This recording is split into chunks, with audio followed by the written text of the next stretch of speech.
CTET paper 2 के लिए geography का ये दूसरा लेक्चर है और आज के इस वीडियो में हम लोग ग्लोब के बारे में गहराई से अध्ययन करेंगे।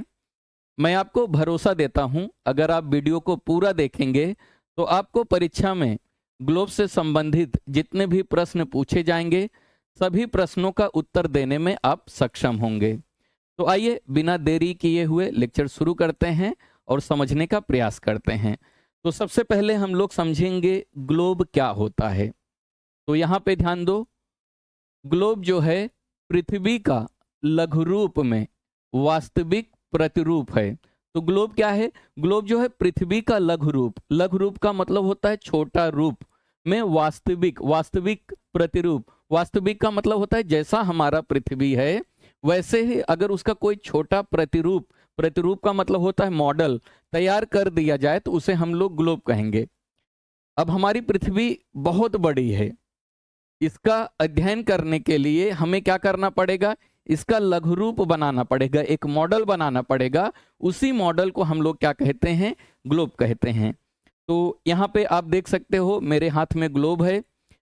अब पृथ्वी का अध्ययन करने के लिए हमने क्या किया? मानचित्र बनाया। मानचित्र पर थोड़ा कम जानकारी मिलती है तो इसलिए हमने क्या किया? ग्लोब बनाया। तो ग्लोब क्या है? ग्लोब जो है पृथ्वी का लघु रूप यानी छोटा रूप है, एक वास्तविक प्रतिरूप है, यानी जैसा हमारा पृथ्वी है वैसे ही ग्लोब को बनाया गया है, लेकिन छोटे रूप में बनाया गया है। समझ में आ गया? और हम लोग क्या करते हैं? ग्लोब पर हम लोग देशों को दर्शाते हैं, महाद्वीपों को दर्शाते हैं और महासागरों को दर्शाते हैं और उनको उनके सही आकार में दिखाते हैं। ग्लोब क्यों बनाया गया है? ताकि हम लोग पृथ्वी का अच्छे से अध्ययन कर सकें। हमारे पास मानचित्र है, मानचित्र से और बढ़िया अगर किसी पे हम लोग अध्ययन कर सकते हैं तो वो है ग्लोब। समझ में आ गया? तो ग्लोब पर क्या दर्शाया जाता है? ग्लोब पर देशों, महाद्वीपों और महासागरों को उनके सही आकार पे दर्शाया जाता है। आइए, ग्लोब की कुछ बातें हैं जिसे आपको समझना बहुत जरूरी है। सबसे पहले हम समझेंगे अक्ष, जिसे अंग्रेजी में एक्सिस। क्या होता है एक्सिस? ग्लोब में एक सुई झुकी हुई अवस्था में लगी होती है जिसे अक्ष कहते हैं। अगर आप ग्लोब को देखोगे, ए है ग्लोब, तो देख रहे हो यहां से एक सुई डाली गई है इस तरफ। मैं यहाँ पे ग्लोब बनाता हूं तो ग्लोब पे क्या होता है? एक सुई झुकी हुई अवस्था में जाती है। तो इस बिंदु से लेकर इस बिंदु तक, यहाँ अंदर सुई गई है, इधर से इधर तक सुई निकाली गई है।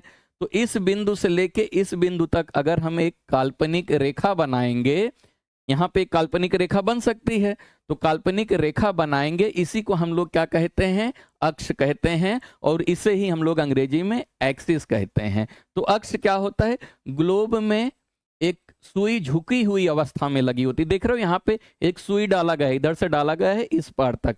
तो यहाँ से लेके यहाँ तक एक पूरा जो एक काल्पनिक रेखा तैयार हो रही है, इसी रेखा को हम लोग क्या कहते हैं? अक्ष कहते हैं और इसे ही अंग्रेजी में क्या कहा जाता है मेरे प्यारे बच्चों? इसे एक्सिस कहा जाता है।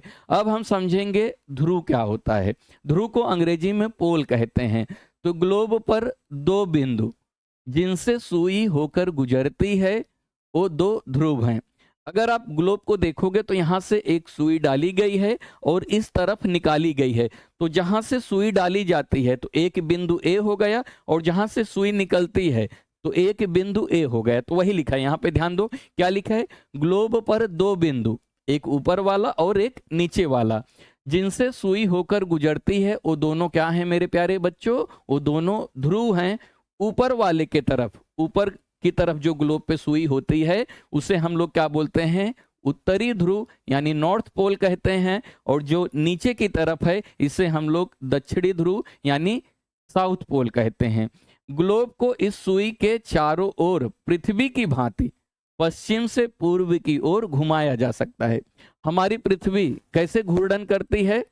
याद रखना, पश्चिम से पूर्व की तरफ घूमती है। ठीक वैसे ही हम लोग क्या कर सकते हैं? इस अक्ष की और इस ध्रुवों की मदद से ग्लोब को भी पश्चिम से पूर्व की तरफ घुमा सकते हैं, जैसे हमारी पृथ्वी गोल गोल घूमती है।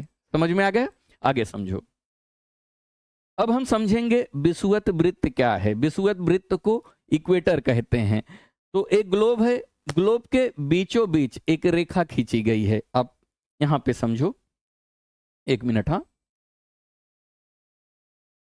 ये मान लेते हैं ग्लोब है, तो ग्लोब के बीचों बीच एक रेखा खींच दी जाती है, एक रेखा खींच दी जाती है। इसी रेखा को हम लोग क्या कहते हैं? विषुवत वृत्त कहते हैं। ये रेखा क्या करती है? ग्लोब को दो बराबर भागों में विभाजित कर देती है। आप देखोगे ग्लोब पे तो यहाँ पे एक रेखा आपको चमकती हुई चारों तरफ दिखाई दे रही होगी। तो यही रेखा जो है, इसी रेखा को हम लोग क्या कहते हैं? इसी रेखा को हम लोग विषुवत वृत्त कहते हैं, और इसे अंग्रेजी में इक्वेटर कहा जाता है। तो यहाँ पे ध्यान दो, पृथ्वी को उत्तर और दक्षिण दो बराबर भागों में बांटने वाले काल्पनिक वृत्त को विषुवत वृत्त कहते हैं। जब हम लोग ग्लोब के मध्य में यानी बीच में एक रेखा खींच देंगे तो हमारा ग्लोब जो रहेगा दो भागों में विभाजित हो जाएगा, आधा ऊपर और आधा नीचे। तो ऊपर वाले आधे भाग को हम लोग क्या कहेंगे? ऊपर वाले आधे भाग को हम लोग उत्तर कहेंगे, और नीचे वाले जो विषुवत वृत्त के नीचे वाला आधा भाग है उसे हम लोग दक्षिण कहेंगे। और याद रखना मेरे प्यारे बच्चों, ये जो भूमध्य रेखा है वो क्या करती है? भूमि को दो बराबर भागों में बांट देती है। विषुवत रेखा को हम लोग क्या कहते हैं? भूमध्य रेखा कहते हैं। भूमध्य रेखा क्यों कहते हैं? भूमि के मध्य में खींची गई रेखा को क्या कहा जाता है? भूमध्य रेखा कहा जाता है। तो बच्चे कंफ्यूज रहते हैं, कहीं पे विषुवत वृत्त लिखा होता है, कहीं पे भूमध्य रेखा लिखा रहता है। याद रखना, विषुवत वृत्त, भूमध्य रेखा और इक्वेटर एक ही है, अलग अलग नहीं है। तो विषुवत वृत्त क्या करती है? ग्लोब को दो बराबर भागों में विभाजित कर देती है। ऊपर वाले आधे भाग को उत्तर कहा जाता है और नीचे वाले आधे भाग को दक्षिण कहा जाता है। क्लियर? आगे समझो। अब हम समझेंगे गोलार्ध क्या होता है। गोलार्ध को अंग्रेजी में हेमिस्फीयर कहा जाता है। पृथ्वी के उत्तर में स्थित आधे भाग को उत्तरी गोलार्ध कहते हैं। अभी ये विषुवत वृत्त है, तो विषुवत वृत्त के जो ऊपर वाला ये आधा भाग दिखाई दे रहा है, ए वाला आधा भाग, ये उत्तर दिशा में है। तो आधा भाग हेमिस्फीयर, गोलार्ध, गोले का आधा, अगर पृथ्वी पूरा गोल है तो यहां से अगर हम उसे विभाजित करेंगे तो वो आधा भाग रहेगा। तो उस आधे भाग को, ऊपर वाले उत्तर की तरफ जो आधा भाग है उसे हम लोग उत्तरी गोलार्ध कहेंगे, और नीचे वाले आधे भाग को हम लोग क्या कहेंगे मेरे प्यारे बच्चों? दक्षिणी गोलार्ध कहेंगे। एक ग्लोब है, ग्लोब के मध्य में विषुवत वृत्त है। विषुवत वृत्त के ऊपर वाला जो आधा गोला ये दिखाई दे रहा है, ये क्या है? ये उत्तरी गोलार्ध है, और नीचे वाला जो है ये दक्षिणी गोलार्ध है। समझ में आ गया? आइए आगे समझते हैं। और एक बात याद रखना, ये दोनों बराबर आधे भाग होते हैं। तो उत्तरी गोलार्ध और दक्षिणी गोलार्ध दोनों बराबर आधे भाग होते हैं, क्योंकि भूमध्य रेखा क्या कर रही है? उसे दो बराबर भागों में विभाजित कर रही है। अब हम समझेंगे अक्षांश रेखाएं क्या होती हैं। मेरा एक पुराना वीडियो है, अगर आप मेरे चैनल पर जाएंगे तो यहाँ पे देखेंगे वर्ल्ड ज्योग्राफी अक्षांश और देशांतर रेखा। मैंने इसको 3 साल पहले बनाया था, 1.2 मिलियन व्यू है। आप इस वीडियो को देख लेना, इसमें मैं अक्षांश और देशांतर रेखाओं को थोड़ा हाई लेवल में पढ़ाया है। यहाँ पे मैं CTET के बेस पे पढ़ा रहा हूँ। आप इस वीडियो को जरूर देखना, मैं लिंक जो रहेगा डिस्क्रिप्शन में दे दूंगा। तो आइए समझते हैं अक्षांश रेखाएं क्या होती हैं। अक्षांश रेखाओं को हम लोग लैटिट्यूड लाइंस कहते हैं। सबसे पहले हम आसान भाषा में समझ लेते हैं अक्षांश रेखाएं क्या होती हैं। तो एक ग्लोब है, एक मिनट, हाँ, एक ग्लोब है, तो ग्लोब के इधर एक रेखा है जिसे हम लोग क्या कहते हैं? भूमध्य रेखा। भूमध्य रेखा से एक एक डिग्री के अंतराल पर उत्तर की तरफ और दक्षिण की तरफ, दोनों तरफ कुछ रेखाएं खींची गई हैं। इधर होता है पूर्व, इधर होता है पश्चिम, इधर होता है उत्तर और इधर होता है दक्षिण। इसको याद रखना। तो भूमध्य रेखा से एक एक डिग्री के अंतराल पर उत्तर की तरफ और एक एक डिग्री के अंतराल पर दक्षिण की तरफ ग्लोब पे कुछ रेखाएं खींची गई हैं। अगर आप ग्लोब देखोगे तो यहाँ से एक एक डिग्री पर कुछ रेखाएं खींची गई हैं। इन्हीं रेखाओं को हम लोग क्या कहते हैं? इन्हीं रेखाओं को अक्षांश रेखाएं कहते हैं। आप इसको कॉन्सेप्ट को देखो, क्योंकि परीक्षा में पूछा जाता है। तो यहाँ पे ध्यान दो, विषुवत वृत्त से ध्रुवों तक, ये हो गया विषुवत वृत्त और ये हो गया उत्तरी ध्रुव और ये हो गया दक्षिणी ध्रुव। तो विषुवत वृत्त से ध्रुवों तक स्थित सभी समानांतर वृत्तों को अक्षांश रेखाएं कहते हैं। अगर हम लोग विषुवत वृत्त से एक एक डिग्री के अंतराल पर ऐसे रेखाएं खींचेंगे ध्रुवों तक, इन्हीं रेखाओं को हम लोग क्या कहेंगे, अक्षांश रेखाएं कहेंगे। इसे हम लोग आसान भाषा में भी कह सकते हैं, पूर्व से पश्चिम की तरफ खींची गई रेखाओं को अक्षांश रेखाएं कहते हैं। या आप इसे ऐसे भी कह सकते हो, विषुवत वृत्त से, ये हो गया विषुवत वृत्त, ध्रुवों की तरफ उत्तर और दक्षिण ध्रुवों तक स्थित सभी समानांतर वृत्तों को, समानांतर क्यों, क्योंकि समान दूरी पर एक एक डिग्री के अंतराल पर खींची गई है, समानांतर वृत्तों को हम लोग क्या कहते हैं, हम लोग अक्षांश रेखाएं कहते हैं। आगे समझो, अक्षांशों को अंशों में मापा जाता है। जो अक्षांश रेखाएं हैं इसे अंशों में लिखा जाता है। समझ में आ गया। विषुवत वृत्त के उत्तर की ओर स्थित सभी समानांतर रेखाओं को उत्तरी अक्षांश कहा जाता है तथा विषुवत वृत्त के दक्षिण की ओर स्थित सभी समानांतर रेखाओं को दक्षिणी अक्षांश कहा जाता है। तो यहाँ पे ध्यान दो, मान लेते हैं ये विषुवत रेखा है ना, तो ये विषुवत रेखा है और यहाँ पे ध्यान दो, विषुवत रेखा के ऊपर उत्तर की तरफ यहाँ से चालू होगा 0 डिग्री, 1 डिग्री, 2 डिग्री, 3 डिग्री, यहाँ पे 1 डिग्री, 2 डिग्री, 3 डिग्री, ऐसे एक एक डिग्री के अंतराल पर एक एक रेखाएं खींची गई हैं। तो जो उत्तर की तरफ जितनी भी रेखाएं हैं उसे उत्तरी अक्षांश कहते हैं और दक्षिण की तरफ जितनी रेखाएं हैं उसे दक्षिणी अक्षांश रेखा कहते हैं। क्योंकि 3 डिग्री उत्तर में भी रहेगा, 3 डिग्री इधर भी रहेगा, लेकिन इसे उत्तरी कहेंगे, इसे दक्षिणी कहेंगे।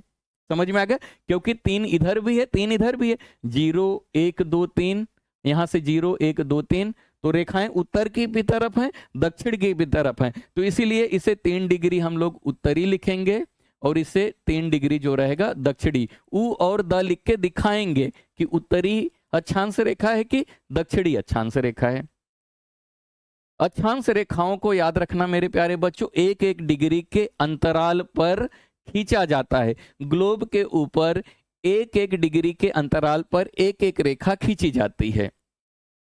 इसलिए उत्तर की तरफ कितनी रेखाएं हैं, 90 अक्षांश रेखाएं हैं और दक्षिण की तरफ जो हैं 90 अक्षांश रेखाएं हैं। अगर हम लोग बात करें, यहाँ पे ध्यान दो, एक ग्लोब है और एक ग्लोब का केंद्र है और ये जो है उत्तरी ध्रुव है और ये पृथ्वी की सतह है।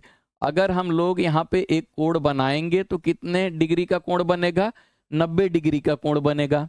अगर हम लोग इस 90 डिग्री से एक एक रेखाएं खींचेंगे तो उत्तर की तरफ कितनी रेखाएं बनेंगी, 90 रेखाएं, और दक्षिण की तरफ कितनी रेखाएं बनेंगी, 90 रेखाएं। तो याद रखना, उत्तर की तरफ 90 अक्षांश रेखाएं हैं और दक्षिण की तरफ भी 90 अक्षांश रेखाएं हैं। और अगर हम कुल अक्षांश रेखाओं की बात करें तो कितनी है, याद रखना 180 अक्षांश रेखाएं हैं। कुल अक्षांश रेखाओं की संख्या कितनी है, 180 है। यदि हम इसमें विषुवत वृत्त को जोड़ दें तो कुल अक्षांश रेखाओं की संख्या कितनी हो जाएगी, 181 हो जाएगी। और एक बात याद रखना, ये जो उत्तरी ध्रुव है और ये दक्षिणी ध्रुव है एक बिंदु के बराबर हो जाती है। 90 डिग्री उत्तर की तरफ, 90 डिग्री दक्षिण की तरफ जो अक्षांश रेखा है एक बिंदु की जैसा हो जाती है। यहाँ पे देख रहे हो, एक बिंदु के जैसा हो जाती है। तो कभी कभी उसे रेखा नहीं माना जाता है। तो 181 कुल रेखाओं में से क्या किया जाता है, 2 रेखाओं का, यानी एक रेखा उत्तर की तरफ और एक रेखा दक्षिण की तरफ घटा देते हैं। तो इस प्रकार कुल अक्षांश रेखाओं की संख्या कितनी हो जाएगी, 179 हो जाएगी। तो लेकिन ये निर्भर करता है कि आपको प्रश्न कैसे पूछा जाएगा। अगर आपसे पूछा जाएगा कुल अक्षांश रेखाओं की संख्या कितनी है तो आपको कितना लिखना है, 180 लिखना है। अगर आपको पूछा जाएगा विषुवत वृत्त सहित कुल अक्षांश रेखाओं की संख्या, तब आप कितना लिखोगे, 181 लिखोगे। लेकिन किसी किसी बुक में 179 लिखा गया है। क्यों लिखा गया है मैंने आपको यहाँ पे रीजन बता दिया। तो मैटर करता है आपसे परीक्षा में किस प्रकार से क्वेश्चन पूछे जाएंगे। जैसे जैसे हम विषुवत वृत्त से दूर जाते हैं अक्षांशों का आकार जो है घटता जाता है। तो यहाँ पे देख रहे हैं बच्चों, ये है विषुवत वृत्त। तो इस रेखा को देखोगे तो काफी बड़ा है, काफी बड़ा वृत्त है। सबसे बड़ा अक्षांश रेखा कौन सा है? तो याद रखना विषुवत रेखा। और जैसे जैसे आप उत्तर या दक्षिण यानी ध्रुवों की तरफ जाओगे, इसकी जो आकार है वो छोटी होने लगती है। यहाँ पे देख रहे हो काफी, यहाँ से लेके यहाँ तक डिस्टेंस है। यहाँ पे जाओगे तो यहाँ से लेके यहाँ तक डिस्टेंस है। तो क्या लिखा है? विषुवत, हाँ, जैसे जैसे हम लोग क्या करते हैं, विषुवत वृत्त से दूर जाते हैं तो अक्षांशों का आकार क्या होने लगता है? घटने लगता है, यानी छोटा होने लगता है।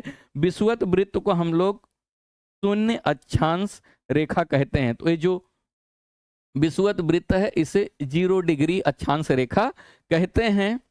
और विषुवत वृत्त से दोनों तरफ ध्रुवों के बीच की दूरी पृथ्वी के चारों ओर के वृत्त के 1/4 है। अतः इसका माप जो है कितना होगा?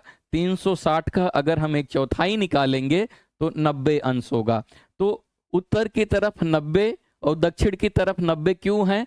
क्योंकि एक जो वृत्त होता है, वृत्त का मान कितना होता है बच्चों? 360 होता है। अगर आप एक गोला लेंगे, यहाँ पे 1-1 डिग्री के अंतराल पर 1-1 रेखाएं खींचेंगे तो एक वृत्त पर, एक वृत्त बनेगा तो एक वृत्त पर कुल कितनी रेखाएं खींची जा सकती हैं? 360 रेखाएं खींची जा सकती हैं। तो इसका 1/4 कितना होगा? 90 होगा। तो यहाँ पे देख रहे हैं हम 4 भाग में अगर बांट दें इसको तो 90 इधर हो गया, 90 इधर हो गया, 90 इधर हो गया, 90 इधर हो गया। तो ये जो अक्षांश रेखाएं होती हैं कुल रेखाओं का कितना होती हैं? 1/4 होती है। 1/4 का मतलब है 90 अंश। इसलिए उत्तर की तरफ 90 रेखाएं और दक्षिण की तरफ 90 रेखाएं हैं। समझ में आ गया? अब हम समझेंगे कुछ महत्वपूर्ण अक्षांश रेखाएं जिसे परीक्षा में बार बार पूछा जाता है। तो आपको ध्यान रखना है, एक ग्लोब है, ग्लोब पर कुछ इंपॉर्टेंट अक्षांश रेखाएं होती हैं। 1 मिनट, थोड़ा सा टेढ़ा बन गया, सीधा बना दूं। इस रेखा को तो आप पहचानते होंगे, ये है 0 डिग्री। 0 डिग्री को क्या बोलते हैं? तो यहाँ पे ध्यान दो, 0 डिग्री यानी 0 डिग्री अक्षांश को हम लोग क्या कहते हैं? भूमध्य या विषुवत वृत्त या विषुवत रेखा कहते हैं। तो ये 0 डिग्री है।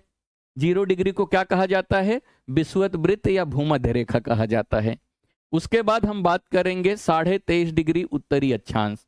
मान लेते हैं यहाँ पे एक अक्षांश रेखा है और इसका मान कितना है? 23.5 डिग्री। 23.5 ऐसे भी कहीं कहीं लिखा रहेगा, तो याद रखना ये 23.5 डिग्री ऊ लिखा रहेगा। ऊ का मतलब क्यों है? क्योंकि ऊपर वाला उत्तर है। तो 23.5 डिग्री जो रेखा है, इस रेखा को क्या बोला जाता है? तो याद रखना इस रेखा को कर्क रेखा कहते हैं। कर्क रेखा को अंग्रेजी में ट्रॉपिक ऑफ कैंसर कहा जाता है। तो 23.5 डिग्री अक्षांश रेखा को क्या कहा जाता है मेरे प्यारे बच्चों? कर्क रेखा कहते हैं। याद रखना, परीक्षा में अक्सर पूछा जाता है कर्क रेखा किस गोलार्ध में है? यहाँ पे क्या लिखा है? ऊ लिखा है। ऊ मतलब उत्तरी गोलार्ध में है, ये भी पूछा जाता है, तो याद रखना है। उसके बाद 23.5 डिग्री दक्षिण की तरफ आओगे, ये हो गया, इधर हो जाएगा उत्तर और इधर हो जाएगा दक्षिण। तो ये 23.5 डिग्री एक रेखा यहां से जाती है, 23.5 डिग्री, ये हो जाएगा द मतलब है दक्षिण। इस रेखा को हम लोग क्या कहते हैं? इस रेखा को हम लोग मकर रेखा कहते हैं। इसे अंग्रेजी में ट्रॉपिक ऑफ कैप्रिकॉर्न कहा जाता है। ये किस गोलार्ध में स्थित है? दक्षिणी गोलार्ध में स्थित है। यहाँ पे क्या लिखा है? 23.5 डिग्री दक्षिणी गोलार्ध में, इसीलिए दक्षिणी लिखा है, क्योंकि पूछा जाता है मकर रेखा किस गोलार्ध में है, तो याद रखना दक्षिणी गोलार्ध में है। कर्क रेखा किस गोलार्ध में है? उत्तरी गोलार्ध में है। अगला है 66.5 डिग्री उत्तरी अक्षांश। यहाँ पे एक और है, यह है 66.5 डिग्री उत्तरी अक्षांश। इसे क्या कहा जाता है? इसे आर्कटिक वृत्त कहते हैं। इसे क्या कहते हैं? आर्कटिक वृत्त कहते हैं। ये उत्तर की तरफ है और 66.5 डिग्री दक्षिण की तरफ। यहाँ पे एक रेखा और है ग्लोब पे, 66.5 डिग्री, इधर लिखा जाएगा द यानी दक्षिण की तरफ। इससे क्या बोलते हैं? इससे अंटार्कटिक वृत्त बोलते हैं। और अंटार्कटिक वृत्त किस गोलार्ध में है? दक्षिणी गोलार्ध में है। समझ में आ गया? उसके बाद एक होता है 90 डिग्री उत्तर की तरफ और 90 डिग्री जो रहेगा दक्षिण की तरफ। तो यहाँ पे ए हो गया ऊपर की तरफ उत्तर और नीचे हो गया दक्षिण। तो ऊपर वाले इस बिंदु को हम लोग क्या कहेंगे? उत्तरी ध्रुव कहेंगे, और नीचे वाले को हम लोग क्या कहेंगे? दक्षिणी ध्रुव। तो ए 90 डिग्री है और ए 90 डिग्री है। ए उत्तर की तरफ है और ए दक्षिण की तरफ है।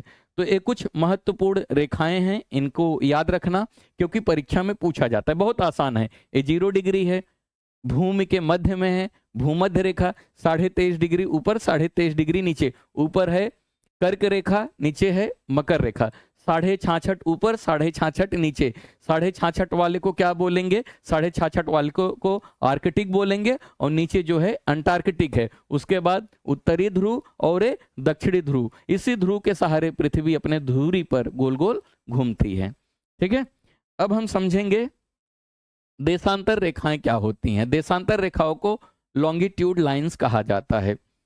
अगर आप ग्लोब को देखोगे तो इस तरफ यानी पूर्व से पश्चिम की तरफ कुछ लाइन खींची गई हैं, कुछ लाइन उत्तर से दक्षिण की तरफ भी खींची गई हैं। अब यहां पे समझो, ये ग्लोब हो गया और ये हो गया उत्तरी ध्रुव और ये हो गया दक्षिणी ध्रुव। तो उत्तरी ध्रुव से दक्षिणी ध्रुव की तरफ ऐसी रेखाएं खींची गई हैं। ये भी 1-1 डिग्री के अंतराल पर खींची गई हैं, है ना।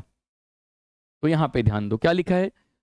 उत्तरी ध्रुव से दक्षिणी ध्रुव को मिलाने वाली काल्पनिक रेखाओं को देशांतर रेखाएं कहा जाता है। तो उत्तरी ध्रुव से लेके दक्षिणी ध्रुव तक ऐसी रेखा खींची जाएगी। एक ग्लोब है, ये उत्तरी ध्रुव है और ये दक्षिणी ध्रुव है। अगर यहां से यहां तक मैं एक रेखा खींच दूंगा तो ये रेखा क्या कहा जाएगा? देशांतर रेखा कहा जाएगा। समझे? आगे समझो, सभी देशांतर रेखाओं की जो लंबाई है वो क्या होती है? समान होती है, क्योंकि यहां से चालू हो रहा है, यहां पे खत्म हो रहा है। तो जितनी रेखाएं हैं, जितनी भी देशांतर रेखाएं हैं, उनकी लंबाई क्या होगी? बराबर होगी। इस बिंदु से इस बिंदु तक मैं हर तरफ अगर एक एक रेखा खींचूंगा तो उनका लंबाई क्या होगा मेरे प्यारे बच्चों? समान होगा। इसलिए इन्हें सिर्फ मुख्य संख्याओं में व्यक्त करना कठिन था। अभी हमने क्या किया था? अक्षांश रेखाओं के टाइम पे एक ऐसा लाइन खींच दिया था, पृथ्वी 2 बराबर भागों में बट गई थी, ऊपर और नीचे। लेकिन अगर हम इधर और उधर, आप ऐसे समझो, ये हमारा ग्लोब है, अब ग्लोब को 2 भागों में बांटना है, आधा इधर आधा इधर। तो अब हम किसी एक रेखा को 0 डिग्री मानना पड़ेगा। हमने यहाँ पे विषुवत को 0 डिग्री मान लिया था, तो इधर भी किसी ना किसी एक रेखा को 0 डिग्री देशांतर रेखा मानना पड़ेगा। तो हमने क्या किया, कैसे माना? सभी देशों ने क्या किया? एक मीटिंग किया। मीटिंग करने के बाद ये निर्णय लिया गया कि ग्रीनिच या ग्रीनविच दोनों एक ही है। हिंदी में ग्रीनिच लिखा होता है और इंग्लिश में ग्रीनविच लिखा होता है। ग्रीनिच ब्रिटिश में है यानी लंदन में, वहां पे राजकीय वेधशाला है। जहां पे राजकीय वेधशाला है लंदन में, वहां से जो रेखा गुजरेगी उसी रेखा को हम लोग क्या कहेंगे मेरे प्यारे बच्चों? इसी रेखा को हम लोग 0 डिग्री देशांतर रेखा मान लेंगे। समझ में आ गया? तो इसी को हम लोग क्या बोलेंगे? याम्योत्तर। याम्योत्तर का मतलब होता है रेखा। तो हमने क्या किया? कुछ रेखाएं पूर्व की तरफ खींच दी और कुछ रेखाएं पश्चिम की तरफ खींच दी।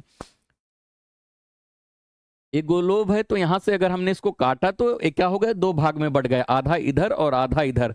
तो एक रेखा इसे हमने पकड़ा और एक रेखा इसके पीछे। तो यहां से लेके यहां तक आधा दूरी, यहां से लेके यहां तक आधा दूरी। तो आधा कितना होगा? 180। अगर हम लोग बात करें 360 को 2 भागों में विभाजित कर देंगे तो कितना होगा? 180 होगा। तो एक वृत्त का मान कितना होता है? 360 होता है। अगर हम ग्लोब को ऐसे बीचों बीच 2 भाग में बांटेंगे, ऐसे यहां से अगर काट देंगे तो आधा भाग इधर आधा भाग इधर, तो ये इधर वाला आधा भाग पूर्व हो गया, इधर वाला आधा भाग जो है पश्चिम हो गया। तो हमने क्या किया? यहां से 1-1 डिग्री के अंतराल पर, 1-1 डिग्री के अंतराल पर पूर्व की तरफ और 1-1 डिग्री के अंतराल पर पश्चिम की तरफ रेखाएं खींचना चालू किया। समझ में आ गया? तो जब चालू किया पूर्व और पश्चिम की तरफ, तो इस याम्योत्तर को प्रमुख याम्योत्तर कहते हैं। ये जो 0 डिग्री है, कभी कभी पूछा जाता है 0 डिग्री देशांतर रेखा को क्या कहा जाता है, तो याद रखना प्रमुख याम्योत्तर कहा जाता है, यानी प्राइम मेरिडियन कहा जाता है। इसका मान कितना होता है? 0 डिग्री देशांतर। परीक्षा में सीधा सीधा पूछा जाता है 0 डिग्री देशांतर रेखा को क्या कहते हैं, तो याद रखना प्रमुख याम्योत्तर, यानी अंग्रेजी में से प्राइम मेरिडियन कहा जाता है।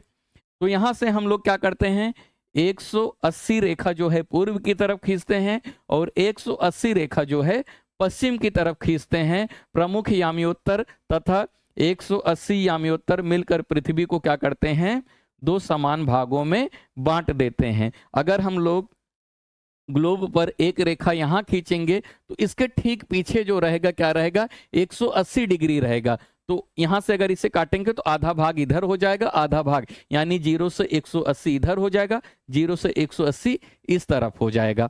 क्यों होगा? क्योंकि एक वृत्त का मान कितना होता है, 360 होता है। हम इसे 2 भागों में बांट रहे हैं, तो 0 से लेके 180 इधर, 0 से लेके 180 इधर। क्लियर हो गया रहेगा? डाउट नहीं रखना है, कुछ भी डाउट रहेगा कमेंट करके पूछ लेना। तो जो इस तरफ 0 डिग्री से, इसे हम 0 डिग्री मान लेते हैं, तो 0 डिग्री से 180 इस तरफ जो है, इसे हम लोग क्या बोलेंगे, इसे हम लोग पूर्वी गोलार्ध बोलेंगे। और 0 डिग्री से 180 इस तरफ जो रेखा है, उसे हम लोग क्या बोलेंगे बच्चों, पश्चिमी गोलार्ध बोलेंगे। तो याद रखना पृथ्वी पर कुल 4 गोलार्ध होते हैं। तो 4 गोलार्ध कौन कौन से हैं? भूमध्य रेखा के इधर हो गया उत्तरी गोलार्ध, इधर हो गया दक्षिणी गोलार्ध। उसके बाद एक देशांतर रेखा है और इसके पीछे 180 डिग्री है, इधर है पूर्वी और इधर है पश्चिमी। तो 4 गोलार्ध होते हैं, इसको याद रखना, ठीक है। तो कुल देशांतर रेखाओं की संख्या कितनी है, तो याद रखना 360। कुल देशांतर रेखाओं की संख्या कितनी है? 360 है। परीक्षा में पूछा जाता है, ध्यान रखना है। देशांतर रेखाओं के बीच की दूरी जो है ध्रुवों की ओर घटती जाती है। अभी देख रहे हो सबसे बड़ी, जो सबसे ज्यादा दूरी डिस्टेंस की बात किया जाए तो 2 देशांतर, यहाँ पे एक देशांतर रेखा, यहाँ पे एक, यहाँ पे दूरी अधिक है। लेकिन जैसे आप ध्रुवों की तरफ जाओगे तो देखोगे जो 2 देशांतर रेखाओं की बीच की दूरी हो क्या होने लगती है, घटने लगती है। यहाँ पे देख रहे हो ना, इतनी बड़ी लाइन बनी, उसके बाद छोटी हो गई और छोटी हो गई और छोटी। अगर हम ध्रुवों की तरफ जाएंगे, चाहे उत्तर की तरफ चाहे दक्षिण की तरफ, तो क्या लिखा है, देशांतरों के बीच दूरी जो है ध्रुवों की ओर घटती जाती है। 180 देशांतर रेखा को क्या कहते हैं, अंतरराष्ट्रीय तिथि रेखा कहते हैं। वेरी इंपॉर्टेंट है, इंटरनेशनल डेट लाइन, अंतरराष्ट्रीय तिथि रेखा। 180 देशांतर रेखा का नाम दिया गया है बच्चों। 180 देशांतर रेखा को क्या कहा जाता है, अंतरराष्ट्रीय तिथि रेखा कहा जाता है। इस बात को याद रखना, और कुछ भी डाउट रहेगा तो कमेंट करके पूछ लेना। यहाँ पे कुछ इंपॉर्टेंट बातें हैं जो आपको ध्यान देनी है। ये जो अक्षांश और देशांतर रेखाएं हैं ना, एक काल्पनिक रेखाएं हैं। काल्पनिक यानी इमेजिनरी, कल्पना करके हमने, आप पृथ्वी पर टहलते रहते हो तो आपको कोई रेखा दिखाई देती है क्या? नहीं। तो याद रखना अक्षांश और देशांतर रेखाएं क्या हैं, काल्पनिक रेखाएं हैं। और ये रेखाएं कहां पे खींची गई हैं, ग्लोब के ऊपर खींची गई हैं। वास्तव में, हकीकत में पृथ्वी पर ऐसी कोई रेखा नहीं खींची गई है। तो ये जो अक्षांश और देशांतर रेखाएं हैं, इसे सिर्फ ग्लोब के ऊपर खींची गई है सुविधा के दृष्टि से, ताकि हम सही मायने में क्या कर सकें, पृथ्वी का अध्ययन कर सकें। तो अक्षांश और देशांतर रेखाएं काल्पनिक रेखाएं हैं। पृथ्वी के ऊपर ऐसी कोई रेखा नहीं खींची गई है। ये सभी की सभी रेखाएं ग्लोब के ऊपर खींची गई हैं। इस बात को याद रखना। अक्षांश और देशांतर रेखाओं का इस्तेमाल क्यों किया जाता है, तो याद रखना किसी भी स्थान की स्थिति यानी लोकेशन पता करने के लिए हम लोग अक्षांश और देशांतर रेखाओं का प्रयोग करते हैं। उदाहरण के लिए समझो, मान लेते हैं ये 25 डिग्री अक्षांश रेखा है। 25 डिग्री अक्षांश रेखा पे 2 घर है, एक घर यहाँ पे है और एक घर यहाँ पे है। इन दोनों घर के बीच का डिस्टेंस कितना है, 100 किलोमीटर है। अब इस रेखा, अक्षांश रेखा पे, ये मान लेते हैं यहाँ पे देख रहे हो ये भूमध्य रेखा है। तो भूमध्य रेखा पे देख रहे हो बहुत सारे देश हैं, बहुत सारे स्थान हैं। वैसे ही एक रेखा पे बहुत सारे स्थान हो सकते हैं, एक यहाँ पे है, एक यहाँ पे है, तो इसलिए हमने क्या किया, एक रेखा और खींचा, देशांतर रेखा, एक एक डिग्री पे, अक्षांश रेखाएं और देशांतर रेखाएं। तो मान लेते हैं ए हो गया 25 डिग्री अक्षांश रेखा और ए हो गया 20 डिग्री देशांतर रेखा। अगर मैं आपसे बोलूं 25 डिग्री अक्षांश और 20 डिग्री जो है देशांतर पे आ जाओ, मैं क्या करूंगा, 0 से ऊपर जाऊंगा 25 तक और इधर देशांतर रेखा पे जाऊंगा 20 तक, तो मैं आपको क्या करूंगा, लोकेट कर लूंगा, यानी आपके स्थान की स्थिति पता कर लूंगा। तो आपसे पूछा जाता है अक्षांश और देशांतर रेखाओं का इस्तेमाल क्यों किया जाता है, तो याद रखना किसी स्थान का लोकेशन पता करने के लिए, यानी स्थान की स्थिति का पता करने के लिए किया जाता है। एक प्रश्न और पूछा जाता है, ग्रिड क्या है? ग्रिड, ग्रिड का मतलब होता है जाल। अगर आप ग्लोब पर देखोगे, ये हो गई अक्षांश रेखाएं और ये हो गई देशांतर रेखाएं। ये क्या बन रहा है, जाला बन रहा है।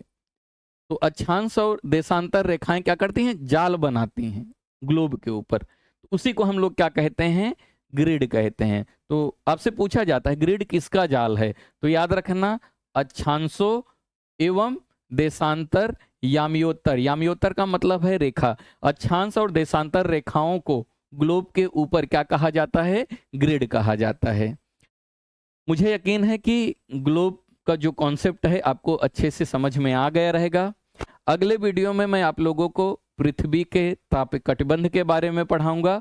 उसके बाद मैं आपको सिखाऊंगा कि अक्षांश और देशांतर रेखा की मदद से जो समय होता है उसकी गणना कैसे की जाती है, क्योंकि अक्सर परीक्षा में पूछा जाता है।